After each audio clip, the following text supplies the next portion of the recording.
নমস্কার, Indian monks পেজে সবাইকে স্বাগত।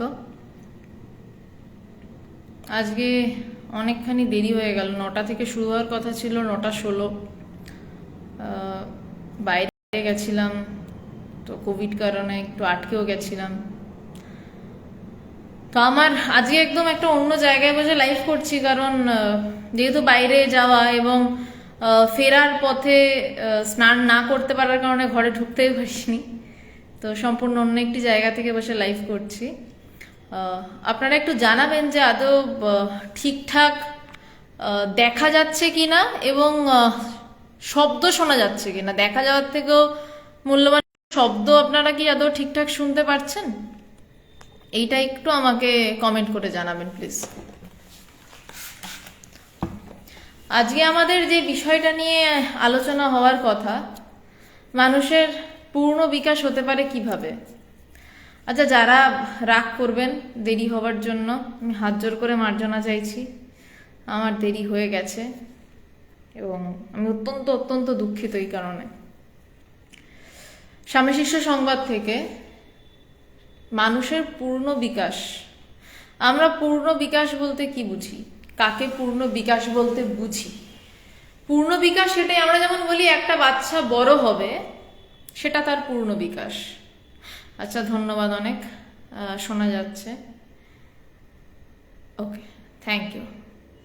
নমস্কার শ্রীমতীদি, নমস্কার সবাইকে, নমস্কার, গুড ইভিনিং। এখন জিৎ গুড ইভিনিং নয়, প্রায় গুড নাইটের পর্যায়ে চলে গেছে, কিন্তু এই সময়টা আমাদের গুড ইভিনিংই বলার অভ্যাস সবার। যাই হোক, পূর্ণ বিকাশ আমরা কাকে বলি? যে একটা মানুষ, একটা বাচ্চা যখন জন্মাচ্ছে, সে যখন একটু বড় হয়, সে যখন একটু অন্তত 20 বছরের যুবক হয় বা 24 বছরের যুবক হয়, তখন আমরা বলি যে না, এবারে পূর্ণ যুবক, মানে এর পূর্ণ বিকাশ হয়েছে। পূর্ণ বিকাশটা আমাদের সবার চোখে কিভাবে ধরা পড়ছে? পূর্ণ বিকাশটা আমাদের সবার চোখে ধরা পড়ছে যে তার শরীর সুগঠিত, তার মন সুগঠিত কিনা সন্দেহ। শরীর সুগঠিত, মন সুগঠিত, আমাদের একটা নিক্তি রয়েছে। সেই নিক্তির মাপে মেপে আমরা বলি যে হ্যাঁ, এর মন সুগঠিত। সেই নিক্তিটা কি না? সমাজ। সেই নিক্তিটা কি না? সমাজের 99% মানুষের চিন্তার সাথে আমাদের চিন্তা যদি মেলে, থ্যাংক ইউ ভাস্বতী দি, তো আমাদের 99% মানুষের চিন্তার সাথে যদি সেই চিন্তা মেলে, তবে আমরা বলি যে হ্যাঁ, এর মন সুগঠিত।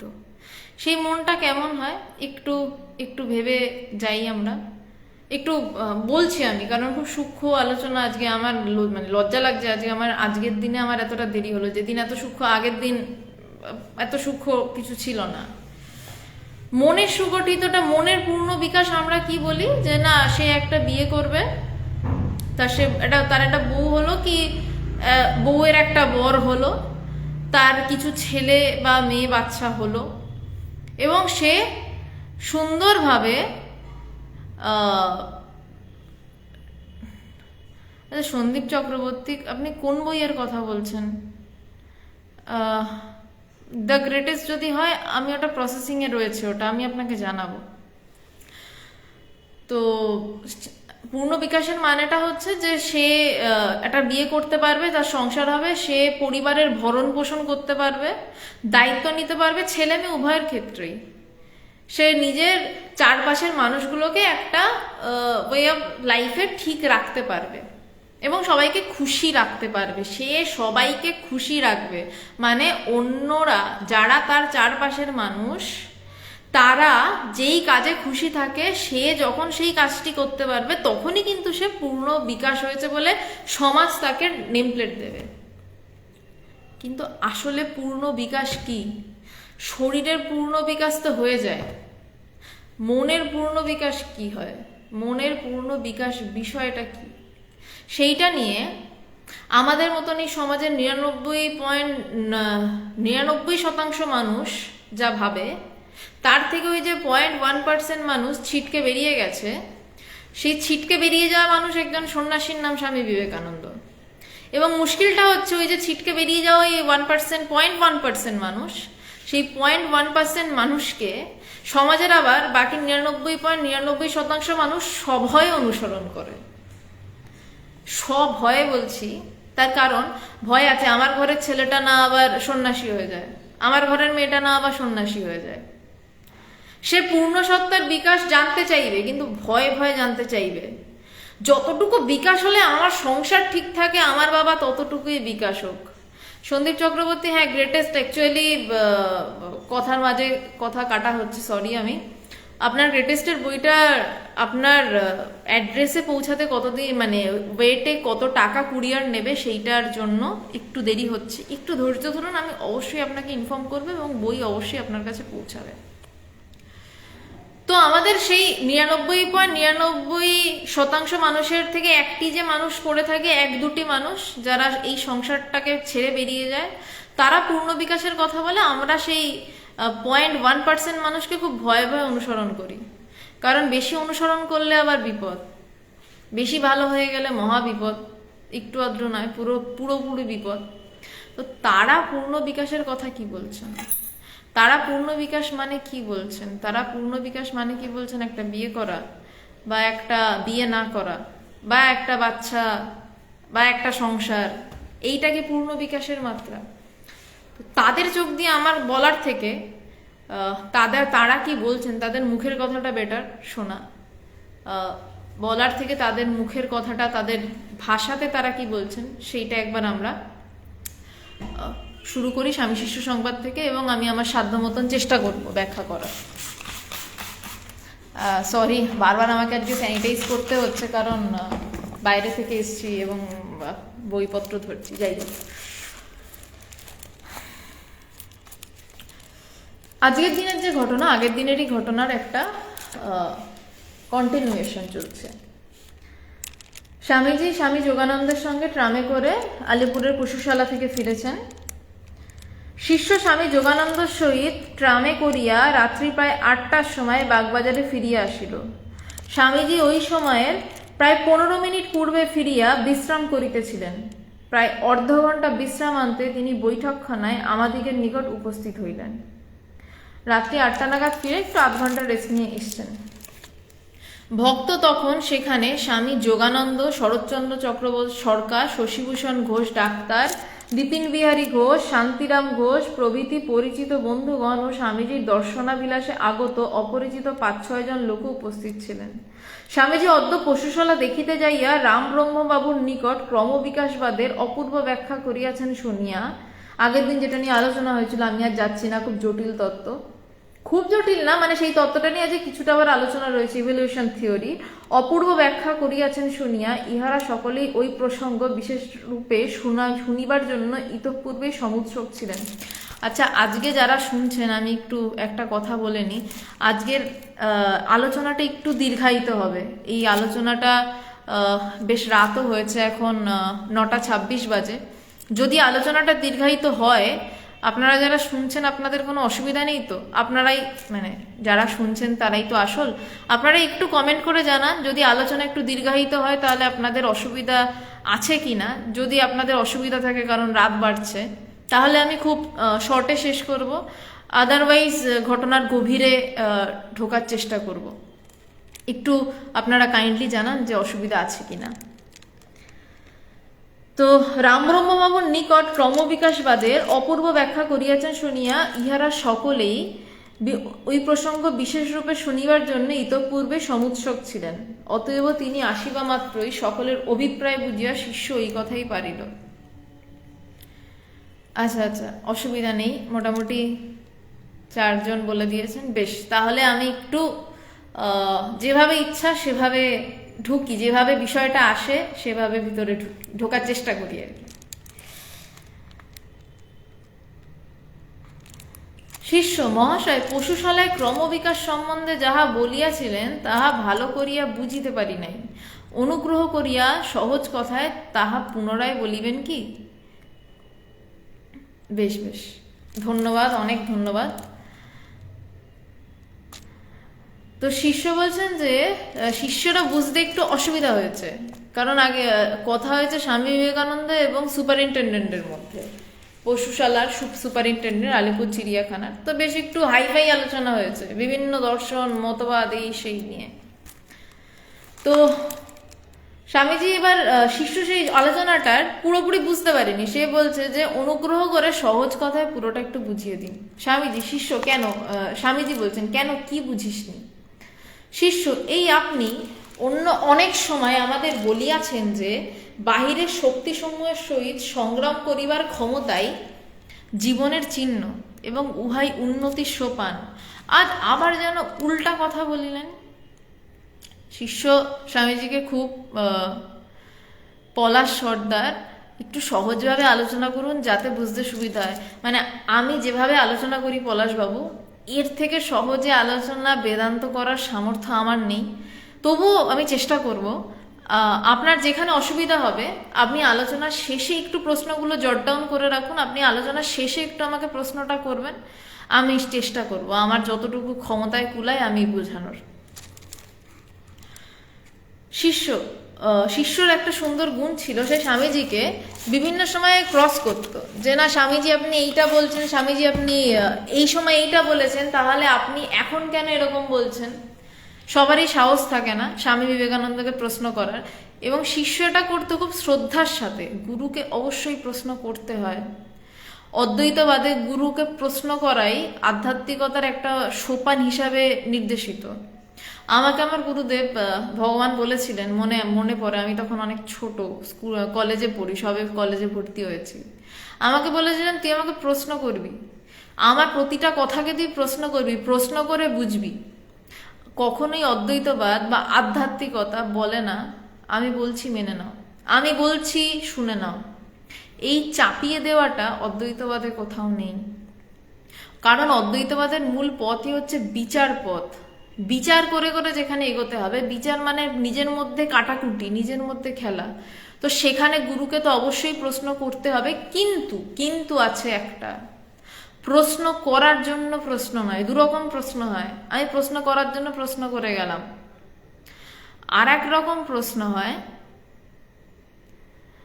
যে আমি জানতে প্রশ্ন করছি, আমি শ্রদ্ধার সাথে প্রশ্ন করছি, আমি জানতে চাই গুরুদেব আমাকে বোঝান। শিষ্যের স্বামীজির সাথে দেখবেন এই গোটা বইটাতে অনেক কথা কাটাকাটি আছে, শিষ্য জানতে চেয়ে প্রশ্ন করেছে, তাই জন্য স্বামীজি রেগে যাননি।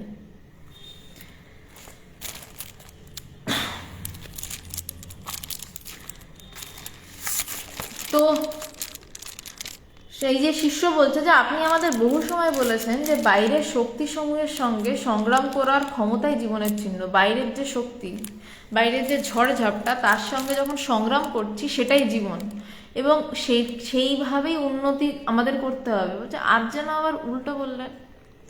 স্বামীজি, উল্টো বলবো কেন?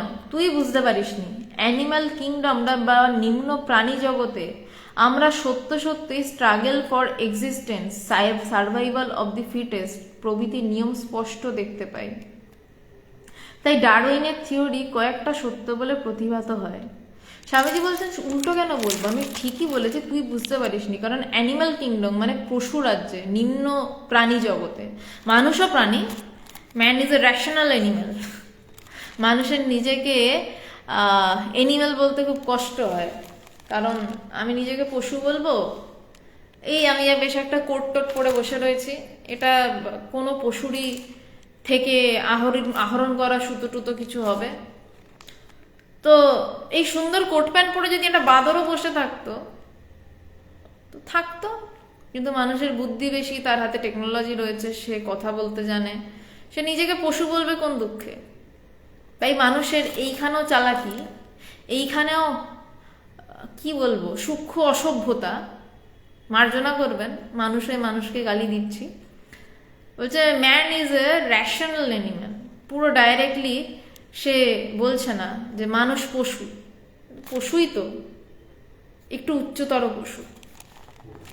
বলছে যে অ্যানিম্যাল কিংডম বা নিম্ন প্রাণী জগতে আমরা সত্যি স্ট্রাগল ফর এক্সিস্টেন্স, বাঘ হরিণকে মেরে খাচ্ছে, হরিণ বাঘকে দেখলে ছুট মারছে, যদি ছুট মেরে বাঁচতে পারে বাঁচছে, বাঘ যদি তার ঘাড়ে লাফিয়ে পড়ে, সুদেষ্ণা গাঙ্গুলি প্রণাম, বাঘ যদি লাফিয়ে পড়ে হরিণের ঘাড়ে তাকে খেতে পারে, বাঘের পেট ভরছে। হরিণ যদি দৌড়ে পালাতে পারে, হরিণের প্রাণ বাঁচোয়া। তো বলছে যে এই যে struggle for existence, survival of the fittest প্রভৃতি নিয়ম স্পষ্ট দেখতে পাই। বলছে এই সমস্ত নিয়মগুলো আমরা প্রাণী জগতে পরিষ্কার দেখতে পাই। তাই ডারউইনের থিওরি অনেকটা সত্য বলে মনে হয় আমাদের। কিন্তু তফাৎ আছে। হিউম্যান কিংডম, যাদের একটু বুদ্ধি বেশি, যারা নিজেকে রেশনাল অ্যানিমেল বলছে সেই হিউম্যান কিংডম বা মনুষ্য জগতে যেখানে রেশনালিটির বিকাশ, যেখানে জ্ঞান বুদ্ধির বিকাশ, সেখানে এই নিয়মের উল্টোটাই দেখা যায়। মনে কর যাদের আমরা রিয়েলি গ্রেট ম্যান বা আইডিয়াল বলে জানি, তাদের বাহ্য স্ট্রাগল একেবারেই দেখতে পাওয়া যায় না। বলছেন যেখানে মানুষের জগতে, যেখানে জ্ঞান বুদ্ধির বিকাশ রয়েছে, যেখানে রেশনালিটির বিকাশ রয়েছে, সেখানে এই নিয়মের উল্টোটাই আমরা দেখতে পাই, এই নিয়মের উল্টোটাই দেখা যায়। মনে করো যাদের আমরা রিয়েলি গ্রেট ম্যান, যাদের আমরা সত্যি বড় লোক বলি বা আদর্শ বলে জানি, বড় লোক মানে টাকা পয়সায় বড় লোক নয়, টাকা পয়সায় বড় লোকও বড় লোক, কিন্তু বড় লোক দু ধরনের হয়, এক যাদের পয়সা আছে, এক যাদের মন আছে। যাদের মন আছে, যাদের বুদ্ধি আছে, যাদের মেধা আছে, তারাও বড় লোক। আবার যারা পয়সা করেছে তাদেরকেও বড় লোক বলে। তো বলছে তাদের বাহ্য স্ট্রাগল একেবারেই দেখতে পাওয়া যায় না। আলাউদ্দিন খাঁ, আমজাদ আলী খান শরৎ বাজাচ্ছেন স্টেজে বসে, আপনারা একদম শরতের মিঠে সুরে রাত্রির প্রথম প্রহরে ভূপালী কোথায় চলে যাচ্ছে খোঁজ রাখা যাচ্ছে না, সকাল ভৈরব দিয়ে শুরু হচ্ছে, কিন্তু এর পিছনে তাদের কতটা স্ট্রাগল রয়েছে, কতটা চেষ্টা রয়েছে এই স্টেজে আসার জন্য, কি কি সূক্ষ্ম সূক্ষ্ম বিষয় রয়েছে, এগুলো আমরা জানি না। বলছেন যে এই তাদের বাহ্য স্ট্রাগল একেবারেই দেখতে পাওয়া যায় না। তারা মানুষের এখানেই বদমাইশি, মানুষ বাইরে কামড়াকামড়ি করে না, মানুষ ভিতরে ভিতরে কামড়াকামড়ি করে, মানুষ মনে মনে কামড়াকামড়ি করে, বুদ্ধিতে বুদ্ধিতে বাদরামো করে, বাদর বাইরে বাদরামো করে, মানুষের বুদ্ধিতে বাদরামো করে, মানুষের বুদ্ধি দিয়ে অন্য লোককে মেরে ফেলতেও শেষ রেখে কমতি রাখে না। বাক্যে আমরা ঝাঁপিয়ে পড়তে দেখি, আমরা মানুষকে ঝাঁপিয়ে পড়তে দেখি না, কিন্তু এমন অবস্থা সবারই হয়, সবাই জানেন যে যেন ঘাড়ের উপর ঝাঁপিয়ে পড়ছে, এবং সেটা বাঘের থাবার থেকে আরো খারাপ। তো বলছেন যে স্বামীজি বলছেন যে এইভাবে এই যে প্রাণী জগতের ইনস্টিংক্ট, স্বাভাবিক জ্ঞানের প্রাবল্য, যে তাদের স্ট্রাগল দেখতে পাওয়া যায় না অ্যানিমাল কিংডম বা মনুষ্যতর প্রাণী জগতে ইনস্টিংক্ট বা স্বাভাবিক জ্ঞানের প্রাবল্য। মানুষ কিন্তু যত উন্নত হয় ততই তাতে রেশনালিটির বিকাশ। বলছে মানুষ যতটাই উন্নত হয় ততটাই মানুষের জ্ঞান বুদ্ধির বিকাশ। এই জন্য অ্যানিমাল কিংডমের ন্যায় রেশনাল হিউম্যান কিংডমে পরে ধ্বংস সাধন করে উন্নতি হতে পারে না। বলছে পশু সমাজে অনেকগুলো হরিণ মেরে দিল, বাঘের উদরপূর্তি হলো, হতে পারে, কিন্তু মানুষের সমাজে এভাবে অন্যের ধ্বংস করে উন্নতি লাভ হতে পারে না, হয় না বলছেন না, করছে তো। আজকে যে সাউথ সিটি মল, তার পিছনে একটা বড় বস্তি ছিল, বস্তিটা উঠে গেল, মানুষগুলোর কি জানা যায় না। উষার বিশাল ফ্যাক্টরি ছিল, লেবাররা কতটা সাউথ সিটিতে কাজ পেয়েছে জানি না, কিন্তু সাউথ সিটি রমরমিয়ে চলছে, এলিট সমাজের গর্ব। আমিও যাই, দরকার পড়লে যাই। তো বলছেন যে মানুষের কিন্তু অ্যানিমাল কিংডমের নয়, স্বামীজি অত বছর আগে বলছেন যে রেশনাল হিউম্যান কিংডমের পরের ধ্বংস সাধন করে উন্নতি হতে পারে না। আমরা দেখছি উন্নতি হয়েছে, আমি সাউথ সিটিটা নিজের চোখের সামনে দেখেছি, তাই বলছি। আপনাদের নিজেদের চারপাশে দেখছেন বস্তি সরিয়ে ফ্ল্যাট হয়ে যাচ্ছে, বড় রাস্তা হচ্ছে, ঘাট হচ্ছে, অনেক কিছু হচ্ছে, কিন্তু কিছু মানুষ যে অন্ধকার কূপে, সেই অন্ধকার কূপেই রয়েছে, উন্নতি হতে পারছে না, যথার্থ উন্নতি হতে পারছে না। যেন আমরা দেখছি উন্নতি হয়েছে, রেশিও অনুপাতে উন্নতি হয়েছে, উন্নতি ওভাবে হতে পারে না। মানুষের সর্বশ্রেষ্ঠ পূর্ণ বিকাশ একমাত্র স্যাক্রিফাইসের দ্বারা সাধিত হয়। আজকের যেটা বিষয়, যে মানুষের এক পূর্ণ বিকাশ কিসের মাধ্যমে সাধিত হতে পারে? ওই 99.99% মানুষ কি বলবে? মানুষের পূর্ণ বিকাশ সাধিত হতে পারে একটা দামি চাকরি, দামি গাড়ি, দামি বাড়ি, পারলে প্রত্যেকটা শহরে একটা একটা করে দামি ফ্ল্যাট, একটা বউ বা একটা বর, বাচ্চা, বাবা মা একসাথে দেখাশোনা, বছরে 2-3 বার বিদেশ ট্রিপ, এই পূর্ণ বিকাশ। কিন্তু ওই 0.1%, 0.1% একটা মানুষ বাকি ছিল, সে বলছে কিভাবে সাধিত হতে পারে? পুরো উল্টো দিকের কথা বলছে, ত্যাগের মাধ্যমে সাধিত হতে পারে। ত্যাগের ফলে কেমন সেটা বলছে, যে পরের জন্য যত স্যাক্রিফাইস করতে পারে মানুষের মধ্যে, সে তত বড়। বলছে যে পরের জন্য একটু ছেড়ে দিতে পারে নিজের পোর্শনটা, বলছে সে তত বড়। স্বামীজি সন্ন্যাসীর একটা খুব সুন্দর সংজ্ঞা বলেছিলেন। আমি প্রথম যখন শুনি এই সংজ্ঞাটি আমার অপূর্ব লেগেছিল, খুব ছোট ছিলাম তখন। বলছে যে যে নিজের গলার ফণিহার, মানে সাপের ফণিহার, মানে সাপের ফণি, মানে সাপের কথা বলছে। বলছে যে নিজের গলার মণিহার খুলে অন্যের গলায় পরিয়ে, অন্যের গলার ফণিহার নিজের গলায় পরে আনন্দে নৃত্য করতে পারে, সেই সন্ন্যাসী। এত বড় ত্যাগ। সন্ন্যাসী ইয়ার কি হয়? সন্ন্যাসী গেরুয়া পরে নিলাম, সন্ন্যাসী হয়ে গেল, বিরজাম হয়ে গেল, সন্ন্যাসী হয়ে গেলাম। হ্যাঁ, হলাম, শাস্ত্রমতে হলাম, কিন্তু হৃদয় না রাঙায় বসন রাঙালে যোগী। মুশকিল, বড়ই মুশকিল। সন্ন্যাস দাঁড়িয়ে আছে ত্যাগের উপরে। ওই গেরুয়া পড়তে হয় কেন? ওটা ত্যাগের প্রতীক। ত্যাগের প্রতীক বলে গেরুয়া, অন্য কোনো কারণ নয়। এখন বলতে পারি অন্তর্সন্ন্যাস, কিন্তু না, বহিঃসন্ন্যাসের একটা বিশেষত্ব রয়েছে, ব্যাপার আলাদা আছে। পুরো বিরজাহম করে, নিজের আদ্যশ্রাদ্ধ করে, সমস্ত কিছু করে আমি খোলা আকাশের নিচে দাঁড়ালাম,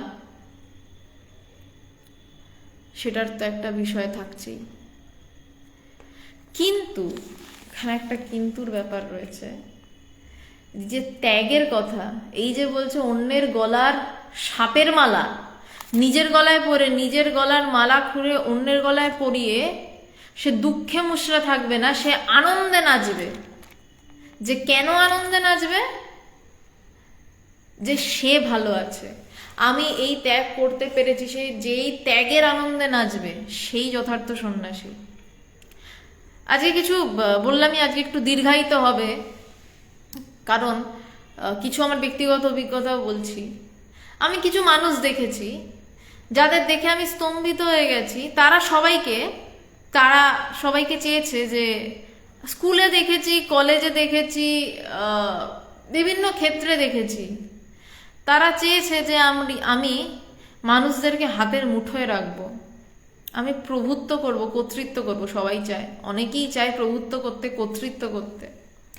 কিন্তু আমি এটা লক্ষ্য করেছি, আমি চাকরি জীবনে লক্ষ্য করেছি, আমি কলেজ জীবনে লক্ষ্য করেছি, আমি স্কুল জীবন থেকে এটা লক্ষ্য করেছি, যে কাউকে তখনই নেতৃত্ব হিসাবে সবাই স্বীকার করে, নেতা হিসাবে স্বীকার করে, যখন সে প্রত্যেকের জন্য ত্যাগ করে। যে নেতা, যে শিরদার, তাকেই কিন্তু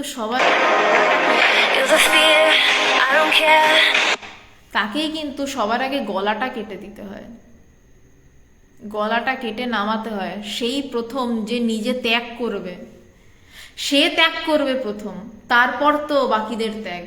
তাকে দেখে তার ত্যাগের মাত্রা এমন মাত্রা ছাড়া হবে, সেই দেখে বাকিরা এমনি আসবে যে আমি ত্যাগ করতে চাই। আর কাউকে যদি চাও যে এ তোমার কথা শুনবে, তার জন্য সর্বস্ব ত্যাগ করো। তাকে কিছুতেই আটকাতে চেও না, তাকে যতবারও বড় করো, আরো বড় করো। তার কিছু গুণ পেলে সেটাকে বড় করো। তাকে কাউকে চেপে কারোর মাথায় পা দিয়ে উপরে উঠে নেতা হওয়া যায় না। যে নেতৃত্বগিরি আমরা দেখে থাকি আজকাল, ওইভাবে নেতা হওয়া সম্ভব নয়, ওইভাবে নেতা হওয়া যায় না। নেতা হওয়া তখনই যায় যে ত্যাগ করতে পারে। স্বামী বিবেকানন্দ নেতা ছিলেন, তিনি ত্যাগ করেছেন। সবাই তাকে মানে কেন না, তার ত্যাগের জন্য। স্বামীজি যদি বেশ চাকরি বাকরি করে মোটা টাকা কামিয়ে ভালো ভালো দামি জামা কাপড় পরে বাড়ি বসে বড় বড় বুলিয়া ওড়াতেন, তাহলে তার কথা এত লোকে শুনতো না। ত্যাগ, পূর্ণ বিকাশ একমাত্র রাস্তা হচ্ছে ত্যাগ। আমি যত দিতে শিখব, আসলে আমাদের আছে কি একটু ভেবে বলুন তো, আমাদের আছে কি? কটা টাকা, কিছু নাম যশ। নাম যশ মানে কি? যা আমাদের অহংকারকে পরিতৃপ্ত করে, তাই তো আমাদের, তাই তো আছে। আমি ফার্মাসি নিয়ে পড়াশোনা করেছি, আমি লোকের কাছে গলা বাজিয়ে বলবো আমি ফার্মাসিস্ট। যারা আমার বন্ধুরা আরো বড় বড় রিসার্চ সেকশনে রয়েছে, রিসার্চ করছে, বিভিন্ন বড় বড় ওষুধের কোম্পানিতে ওষুধ তৈরি করছে, এই আমাদের অহংকার। যারা যেই সেক্টরে আছে সেটাই তাদের অহংকার। তো এবার সেই অহংকারটাই ছাড়া বড় কঠিন কাজ। এইগুলোই তো ত্যাগ। যারা সন্ন্যাসী হয়ে যাচ্ছে, আমি কারুর সমালোচনা করছি না, বিভিন্ন সংগঠনে যারা সন্ন্যাসী হয়ে যাচ্ছে, আমার এই পোস্ট লাগবে, আমার এইটা চাই, আমার এই নাম যশ চাই, কিন্তু আমাদের আছে কি যা ত্যাগ করতে আমাদের হয়? যদি একটু ঠিক করে তাকিয়ে দেখি, আমাদের তো আসলে কিছু নেই। আমরা খামচে খামচে ধরি, এইটা আমার, এইটা আমার। আর এই খামচে ধরতে যাই বলেই না, এই যে মুঠোর ফাঁক দিয়ে, এই যে ফাঁক দেখতে পাচ্ছেন মুঠোর, এই মুঠোর ফাঁক দিয়ে জল বেরিয়ে যায়। এই খামচে না ধরে যদি হাত এমনি খুলে রাখি, অটোমেটিক্যালি পুরো হাতটাকে এই জল স্নান করিয়ে দেবে। কিন্তু জলটাকে যখন হাত মুঠি করে ধরতে যাই, ফাঁক দিয়ে বেরিয়ে যায়। হাত খোলা রাখুন না, এমনি এসে জল হাত ভিজিয়ে দেবে। আমাদের এমন কিছু নেই যা আমরা ত্যাগ করতে পারি। ছেড়ে বসে থাকুন, যা হচ্ছে হতে দিন। অন্যকে যত পারেন বড় হতে দিন, সাহায্য করুন। আপনি দেখবেন সে আপনাকে এত ভালোবাসছে, এত ভালোবাসছে, আপনার চিন্তার বাইরে। আমি আমার মাকে একদিন প্রশ্ন করেছিলাম। আমার মা স্কুলের টিচার, মাকে স্কুলের অনেক ছেলেমেয়েরা ভালোবাসে, স্বাভাবিক বিষয়, স্কুলের টিচারদের ছেলেমেয়েরা অনেকে ভালোবাসে। এবার আমার গুরুদেব ভগবান, মায়ের অনেক প্রশ্ন ছিল ভগবানকে নিয়ে, যে তুমি এত কেন যাও, এত পাগলের মতন কেন যাও? তখন আমি স্কুল লাইফে পড়ি, তারপর কলেজেও ভর্তি হয়েছি, যে তোমার কলেজ আছে, আমাকে দুর্গাপুরে পাঠিয়ে দেওয়া হলো হোস্টেলের জীবন কাটাতে। হোস্টেলের বন্ধুদের মা অনুরোধ করেছিলেন যে ও যাতে এই হোস্টেলে আলাদা একটা লাইফস্টাইল, তো তোরাও চেষ্টা করিস যে যাতে ওই লাইফস্টাইলে ঢুকে যায়। তো আমি মাকে প্রশ্ন করেছিলাম যে মা, তোমার স্কুলে অনেক ছেলে মেয়ে। আমি মাকে একদম অসম্মান করছি না, আমি সত্য বলছি, আমাকে সত্যটাকে সত্যের মতন বলতেই হবে, উপায় নেই। আমি বলছিলাম তোমার স্কুলের অনেক ছেলে মেয়ে, তারাও তোমাকে মানে, ভালোবাসে। আমারও গুরু ভগবান, আমিও ভগবানকে ভালোবাসি এবং মানি, এবং আমি তৈরি ভগবানের যে আদর্শ, সেই আদর্শের জন্য আমার পুরো জীবনটা দিতে। তোমার কে একটাও স্টুডেন্ট যদি তুমি আমায় দেখাতে পারো তোমার জন্য জীবন দিতে তৈরি, তাহলে আমি মানব। মা তর্ক করছিল যে মা আর ভগবানের কেন, গুরু কেন বড়। মাকে আমি এই কথাটা 8 বছর আগে বলেছিলাম। 8 বছর পর মা আমাকে একজনকে জোগাড় করে এনে দিতে পারেনি যে মায়ের জন্য জীবন দিতে পারে, কিন্তু ভগবানের জন্য অলরেডি 40-এর উপর মানুষ, ছেলে মেয়েরা সন্ন্যাস নিয়ে গেরুয়া বস্ত্রে বেরিয়ে গেছে, এবং আরো কিছু ছেলে মেয়ে তৈরি হচ্ছে যারা ভগবানের জন্য জীবন দিতে চায়। কেন চায়? ভগবানের ত্যাগের জন্য। আমার মা ছাত্র পড়িয়েছেন, ছাত্রদের ভালোবেসেছেন, ছাত্রদের প্রয়োজনে পারিবারিকভাবে ব্যক্তিগতভাবে সাহায্য করেছেন। আমি একটু তুলনা করছি। আমি আমার মায়ের কোনো কি বলবো, কোনো রকম বদনাম করছি না, কিন্তু সত্যটাকে আমাকে যেভাবে বলতে হবে, আমার উপায় নেই, কথা বলতেই হবে আমাকে, সত্যটাকে আমি এড়িয়ে যেতে পারি না। সত্যটাকে আমাকে পেরিয়েই যেতে হবে। আমায় ভগবানও ছেলে মেয়েদেরকে, মানে যারা আমরা তার কাছে যাই তাদের শিক্ষা দিচ্ছেন, বেদান্ত শিক্ষা দিচ্ছেন, তাদেরকে কিভাবে আমরা মানে সব দিক থেকে বড় হয়ে উঠতে পারবো দেখছেন। কিন্তু আমরা কয়েকজন ভগবানের জন্য জীবন দিতে প্রস্তুত। জীবনটা মানে দিতে মানে কি, আমরা মরে যাওয়ার জন্য প্রস্তুত বলছি না, হ্যাঁ প্রয়োজন হলে মরতে পারি, সেটা আলাদা, কিন্তু প্রয়োজন জীবন দেওয়া মরার থেকে অনেক বড় কথা যে জীবন একটা আদর্শ নিয়ে চলা। কিন্তু কোনো স্কুলের টিচার বা কারুর জন্য কেউ কিন্তু এভাবে জীবন দিতে তৈরি থাকে না যে আমার পুরোটা তোমার।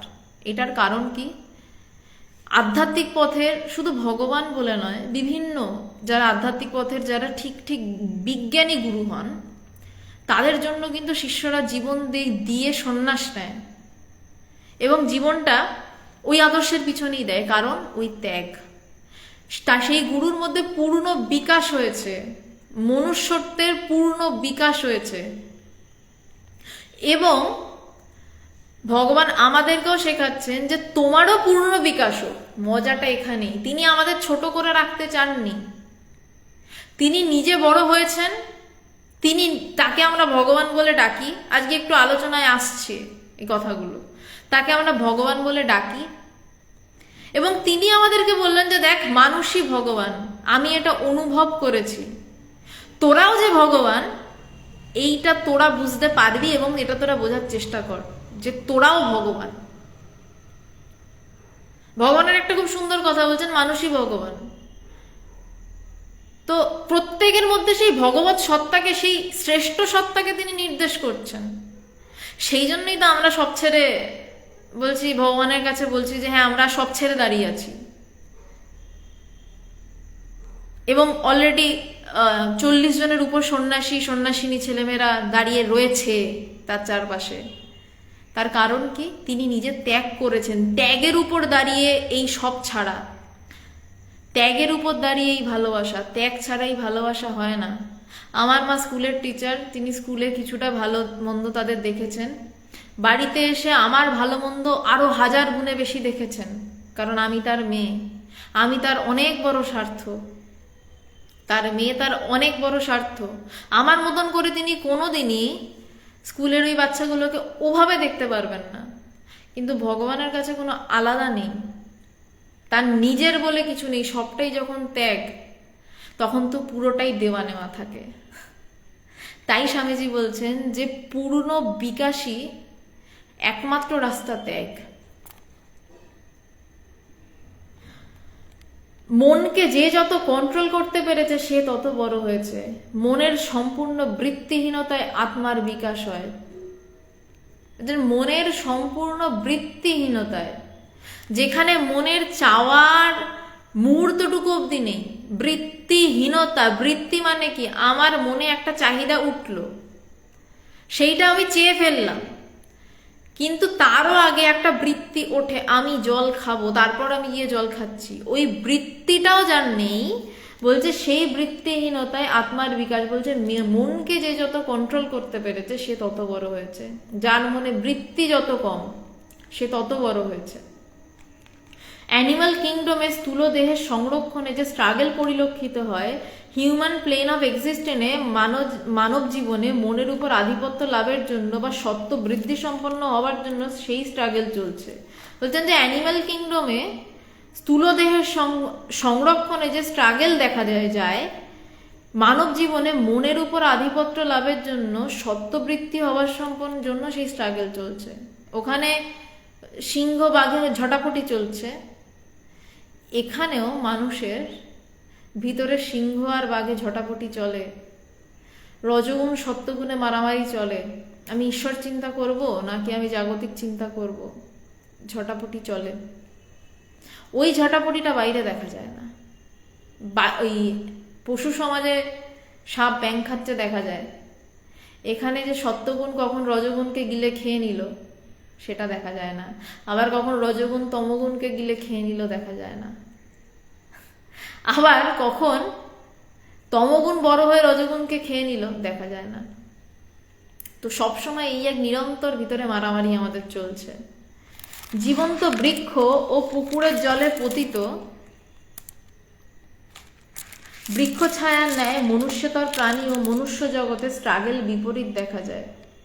তো যে বৃক্ষ ছায়ার ন্যায় মনুষ্যতর প্রাণী, যেরকম জলের মধ্যে একটা গাছের ছায়া পড়লে উল্টো হয়, ঠিক তেমনই বলছে যে পশুদের একটা স্ট্রাগল আর মানুষের স্ট্রাগল দুটো আলাদা হয়। শিষ্য, তাহা হইলে আপনি আমাদের শারীরিক উন্নতি সাধনের জন্য এত করিয়া বলেন কেন? স্বামীজি, এবার একটা ভয়ঙ্কর কথা আসছে, যে কথাটা শুনলে খুব গায়ে লাগবে।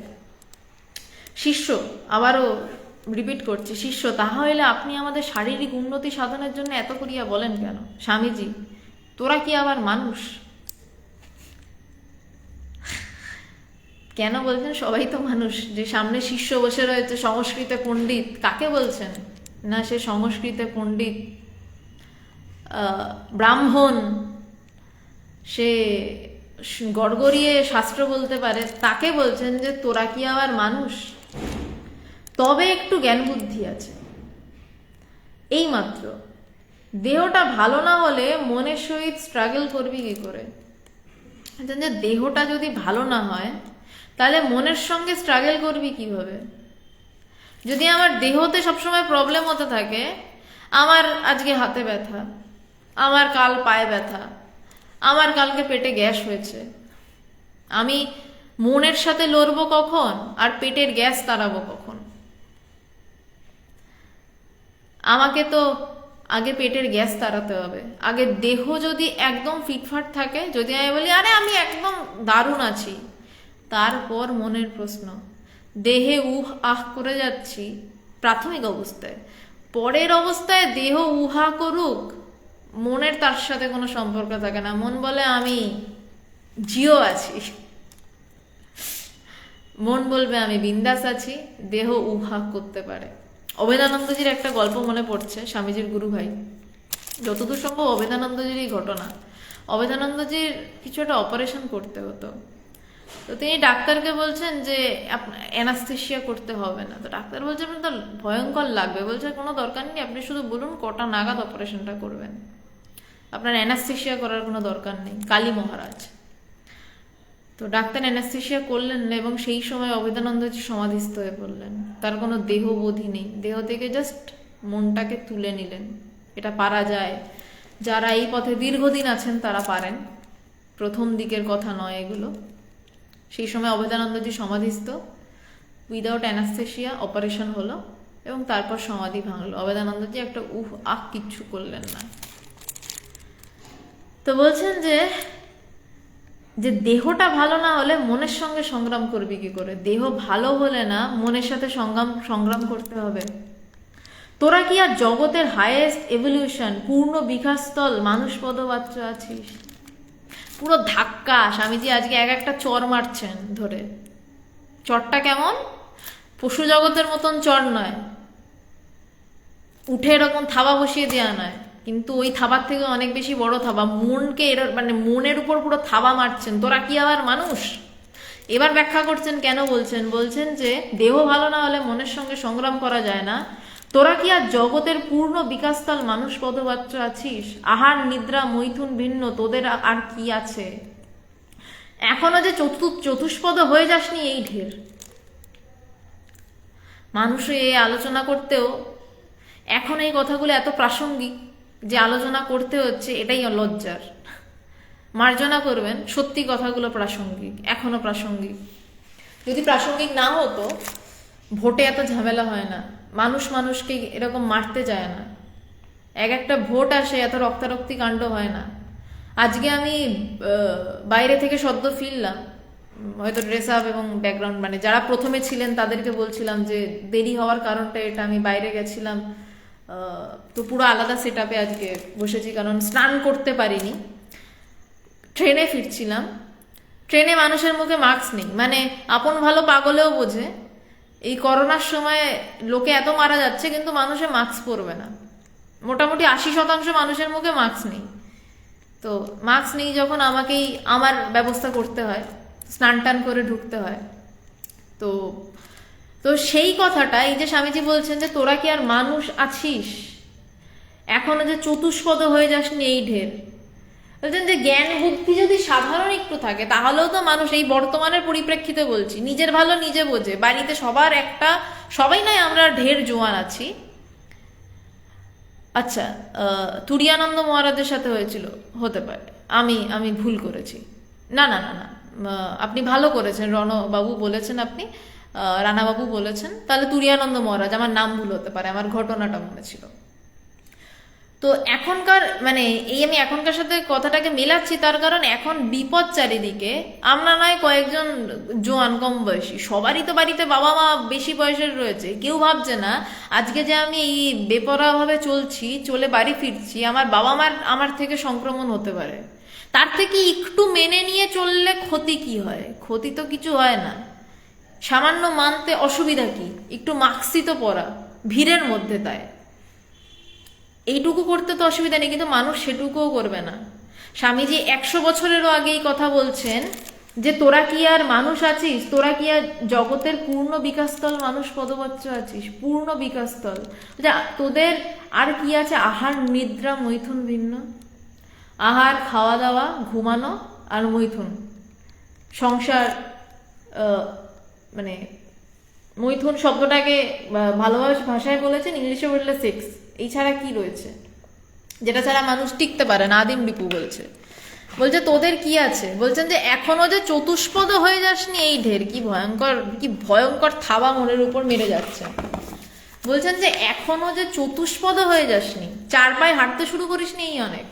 পশুরা 4 পায়ে হাঁটে।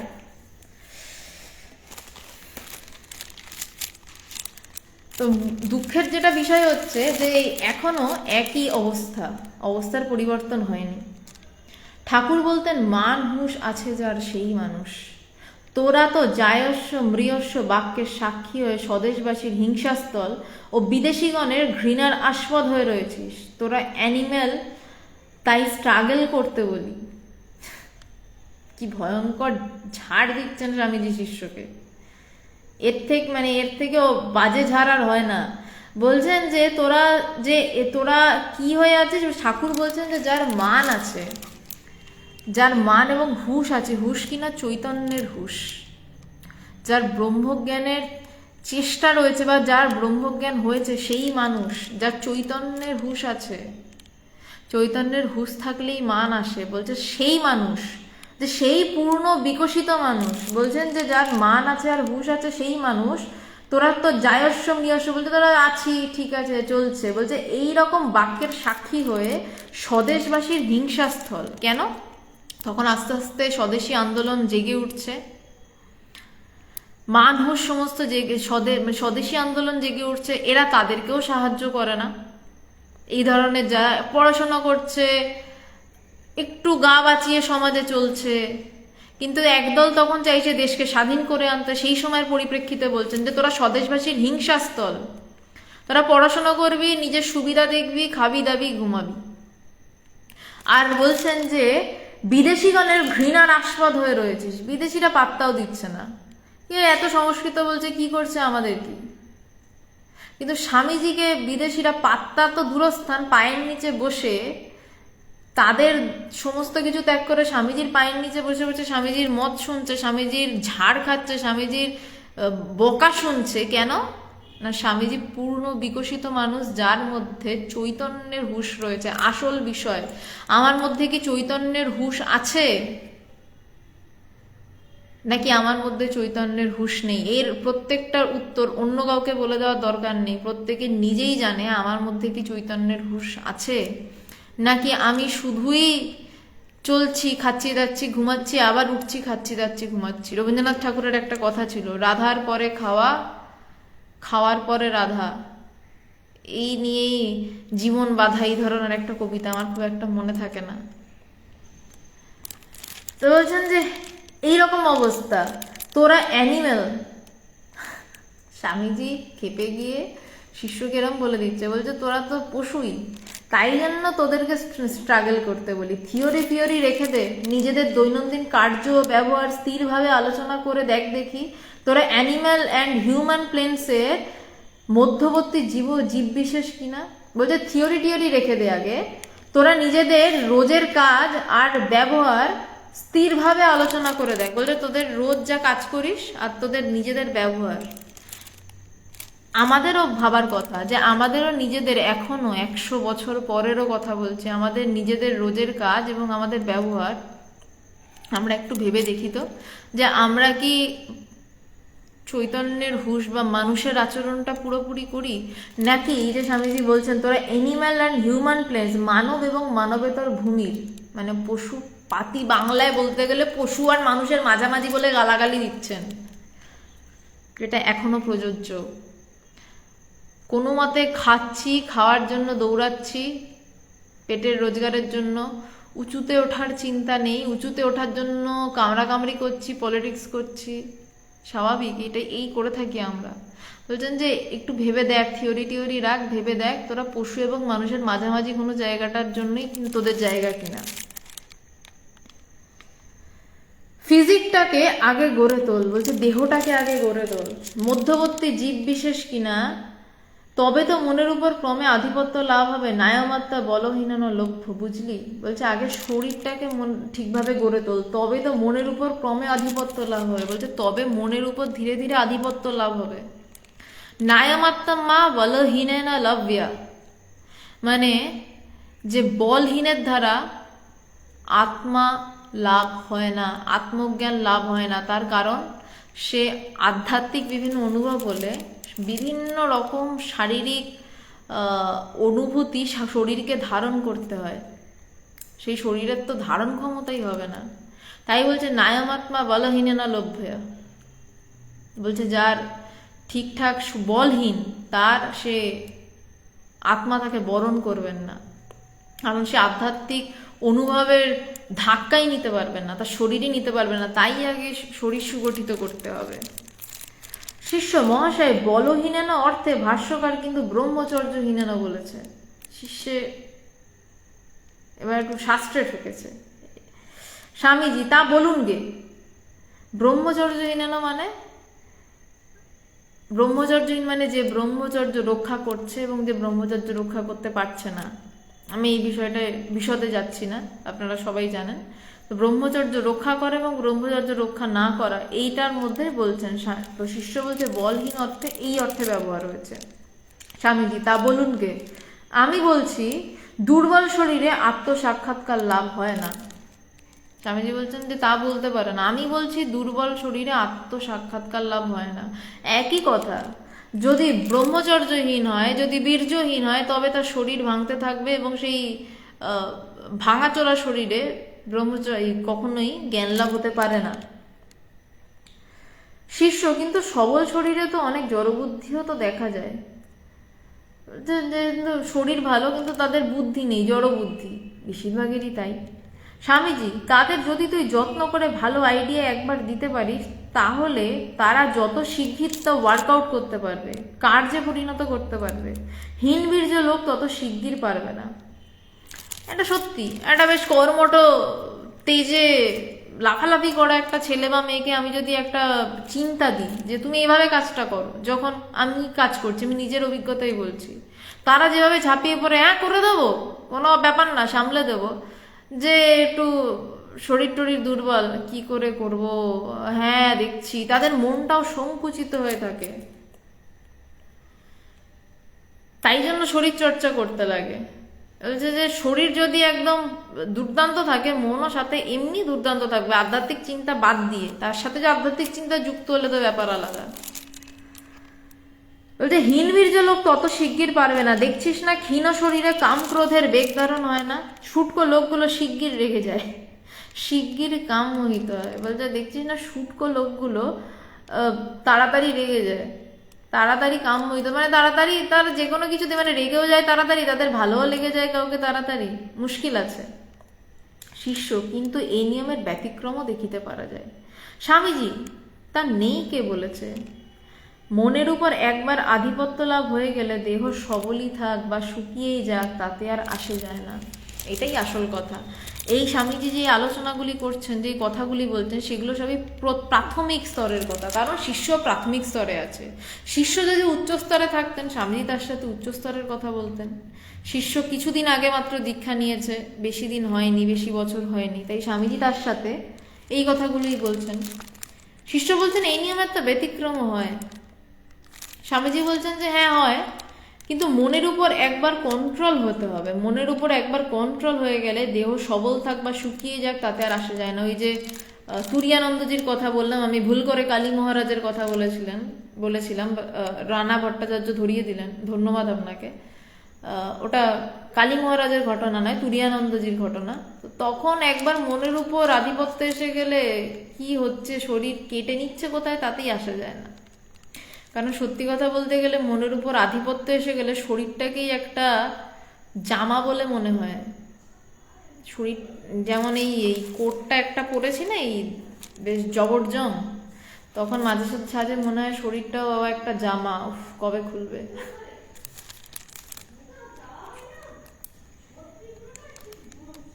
বলছে তাতে আর আসা যায় না। মোট কথা হচ্ছে, শরীর ভালো না হলে সে আত্মজ্ঞানের অধিকারী হতে পারে না।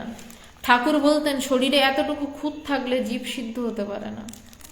বলছেন যে শরীর ভালো না হলে আত্মজ্ঞানের অধিকারী হতে পারে না। ঠাকুর বলতেন যে শরীরে যদি এতটুকু খুঁত থাকে, একটুও খুঁত থাকে, ঠাকুর সবার শরীর দেখতেন, যারা তার কাছে আসতো, বুক দেখতেন, মুখ দেখতেন, হাত দেখতেন, হাতের ওজন দেখতেন। শরীরে এতটুকু খুঁত থাকলে জীব সিদ্ধ হতে পারে না। কথাগুলো বলিতে বলিতে স্বামীজি উত্তেজিত হইয়াছেন দেখিয়া শিষ্য সাহস করিয়া আর কোনো কথা বলিতে পারিল না। বড় গরম জায়গায় আলোচনা এসে পৌঁছেছে। স্বামীজির সিদ্ধান্ত গ্রহণ করিয়া স্থির হইয়া রইল। এইখানেই শিষ্যের সৌন্দর্য। সে তর্ক করার জন্য তর্ক করেনি, সে জানতে তর্ক করেছে। সে যখন দেখলো তার গুরু বলছে এবং তার গুরু তার অনুভব থেকে বলছে, সে তখন স্বামীজির সিদ্ধান্ত গ্রহণ করে স্থির হয়ে রইল, আর তর্ক করলো না।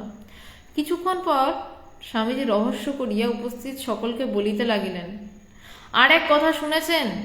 আজ এই ভট্টাচ বামুন নিবেদিতার এঁটো খেয়ে এসছে।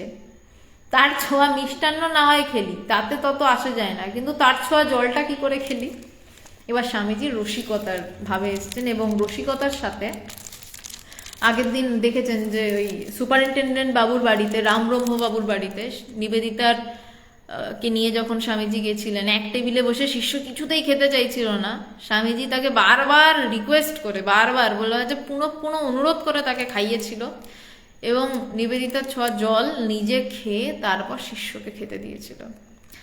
ওই করে তার প্রথম সংস্কার ভাঙলেন তিনি, প্রথম শিষ্যের আড় ভাঙলেন। এইবারও আড় ভাঙছেন কি করে না, হাটের মাঝখানে হাড়ি ভেঙে। সবাই জানে শিষ্য ভীষণ ব্রাহ্মণ, একদম সে সব মানে। করালেন তো করালেন, এবার সবার সামনে এসে আবার রগর করে বলছেন যে আর এক কথা শুনেছেন? আজ এই ভট্টাচ বামুন নিবেদিতার এঁটো খেয়ে এসছে। এবার বলছে, নিজে কিন্তু জোর করে তাকে জল খাইয়েছে। বলছে তার ছোঁয়া মিষ্টান্ন নয় খেলি, তাতে তত আসে যায় না, তার ছোঁয়া জলটা কি করে তুই খেলি? শিষ্য, তা আপনি তো আদেশ করিয়াছিলেন, গুরুর আদেশে আমি সব করিতে পারি। জলটা খাইতে কিন্তু আমি নাড়াচ্ছিলাম, আপনি পান করিয়া দিলেন, কাজেই প্রসাদ বলিয়া খাইতে হইল। শিষ্যের আট আছে, কিন্তু গুরুর যেখানে যেখানে গুরুর প্রসাদ, সেখানে তার কোনো আট নেই। এই জন্যই শরৎচন্দ্র চক্রবর্তী এইরকম একটা বই লিখতে পেরেছেন, স্বামী শিষ্য সংবাদ, যেটা নিয়ে আমরা এখনো আলোচনা করি। উনি এমন ছিলেন বলেই এই বই লিখেছেন, যেই বই পড়ে অনেক ছেলে সাধু হয়ে ঘর ছেড়ে বেরিয়ে গেছে, অনেক ছেলে, অনেক মেয়ে। তো শিষ্য কিরকম বলছে, যে আপনি আদেশ করেছিলেন, গুরুর আদেশে আমি সব করতে পারি, এইটা থাকা চাই। দীক্ষা নিলেই হলো না, লাফাতে লাফাতে দীক্ষা নিয়ে বসলাম না, আমি কি গুরুর আদেশে সব করতে পারি? এইটা আসল। গুরু যদি আমাকে ছাদ থেকে ঝাঁপ দিতে বলেন, আমি কি দিতে পারি? এটা আমার কথা নয়। যেদিন দীক্ষা দিয়েছিলেন স্বামীজি শিষ্যকে, সেদিন শিষ্যকে স্বামীজি এই কথাগুলো বলে পরীক্ষা করে নিয়েছিলেন, আমি যদি তোকে এই ছাদ থেকে ঝাঁপ দিতে বলি, বিনা ভেবে তুই ঝাঁপ দিতে পারবি কি? অত ভাবনা চিন্তা নেই, ঝাঁপ দিতে বলেছেন, ঝাঁপ দিচ্ছি। কে বলেছে? না গুরু, অন্য কেউ নয়। পৃথিবীতে একজন, যা বলবে তাই করতে পারবি কি? তো বলছেন যে জলটা খাইতে কিন্তু আমি নাড়াচ্ছিলাম। স্বামীজি জল নিয়ে একটু বেশি আক্রমণ করেছেন। বলছেন যে তার ছোঁয়া মিষ্টান্ন নয় খেলি, অবশ্য যায় না, জলটা কি করে খেলি? বলতে জল খাইতে কিন্তু আমি নাড়াচ্ছিলাম, আপনি পান করিয়া দিলেন, কাজেই প্রসাদ বলিয়া খাইতে হয়েছে। বলছে আপনি পান করে দিয়েছেন, আপনি খেয়ে দিয়েছেন, তো সেটা আমার কাছে প্রসাদ, তাই খেয়েছি। স্বামীজি, তোর জাতের দফা রফা হয়ে গেছে, এখন আর তোকে কেউ ভট্টাচার্য বা বলে মানবে না। বলছেন তোর জাতের দফা রফা হয়ে গেছে, এখন আর তোকে কেউ ভট্টাচার্য বামুন বলে মানবে না। বেশ খুনসুটি চলছে। শিষ্য, না মানে নাই মানুক, আমি আপনার আদেশে চণ্ডালের ভাতও খাইতে পারি। কি অপূর্ব গুরুভক্তি! সে এত গোড়া ব্রাহ্মণ, সে কিছুই ছোঁয়া খায় না লোকের, সেখানে সে স্বামীজির ছোঁয়া আছে বলে নিবেদিতার জল খেয়ে নিয়েছে। ওই সমাজে দাঁড়িয়ে, এখনকার সমাজের কথা আমি বলছি না। কিন্তু সে বলছে যে আমাকে নাম, স্বামীজি আর কি করে বলছে, তো জাতের দফা রফা হয়ে গেছে। জাত, যার কাছে মূল বিষয় জাত, সে জাত ছাড়া অন্য কিছু বুঝতো না। সে ব্রাহ্মণ এতর জাত, ইতর জাতি নিয়ে কিছুদিন আগে স্বামীজির সাথে তর্কাতর্কি করেছে। কিন্তু সে এমন শিষ্য, এইরকম শিষ্য হতে পারলেই সব হয়ে যায়। অত সবাই গুরু হতে চায়, তো এখানেই মুশকিল হয়। আসল হয় হচ্ছে শেখা যে আমার গুরুদেব কেমন শিষ্য ছিলেন, সেই রকম শিষ্য যেন হতে পারি।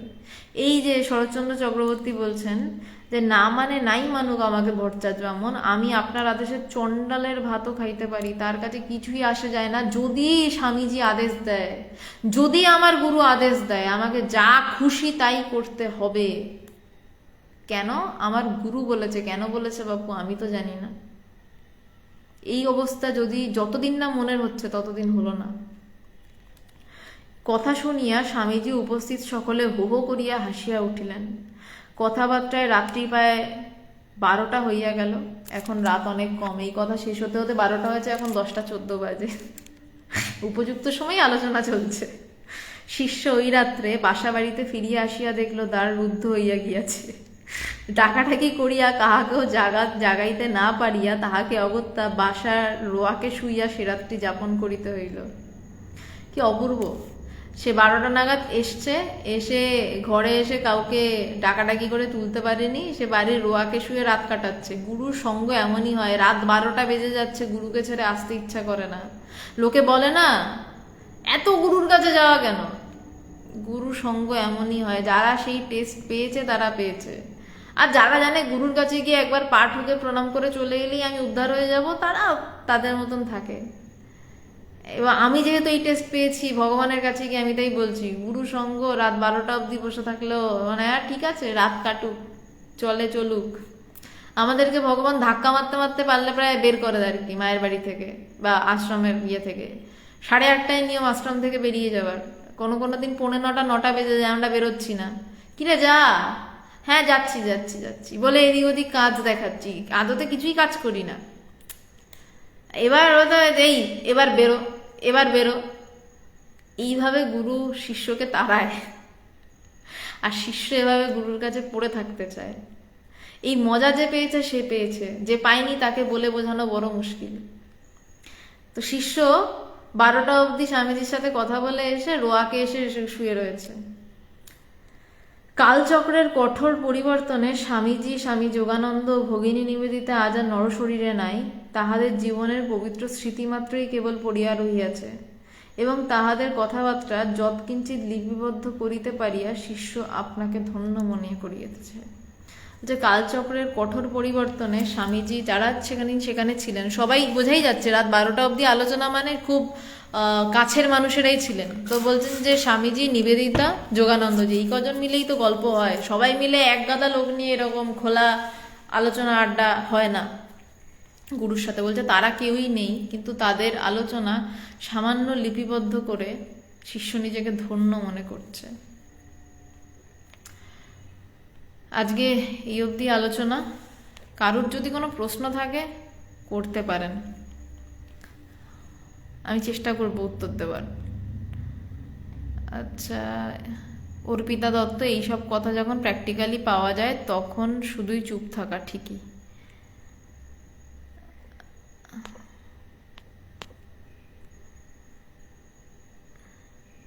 বেশ, আজকে মনে হয় না আর কারুর কোনো প্রশ্ন আছে। Merry Christmas, happy new year সবাইকে। এখনো বোধহয় আর একটু দেরি আছে, কারণ আরো ক্রিসমাস বা হ্যাঁ ক্রিসমাসের আগে বোধহয় না আর কোনো সেশন হচ্ছে, পরশু দিনই ক্রিসমাস। মেরি ক্রিসমাস সবাইকে, সবাই ভালো থাকবেন। তবে নিউ ইয়ারের আগে বোধহয় আরো সেশন থাকবে। তাহলে আলোচনা আজকে এই অবধি থাক। আপনারা এতজন, এখন 116 জন, মাঝে 130 জনের উপর 133-34 জন মতন শুনছিলেন এত রাতে আলোচনা। আমার নিজেকে খুব ভালো লাগছে। আপনাদের সবাইকে ধন্যবাদ। আজকে খুব গুরুত্বপূর্ণ আলোচনাও ছিল, গুরু শিষ্যের সম্পর্ক, অদ্বৈতবাদ সব নিয়ে। ধন্যবাদ, নমস্কার, মেরি ক্রিসমাস। সবাই ভালো থাকবেন, ভালো কাটাবেন।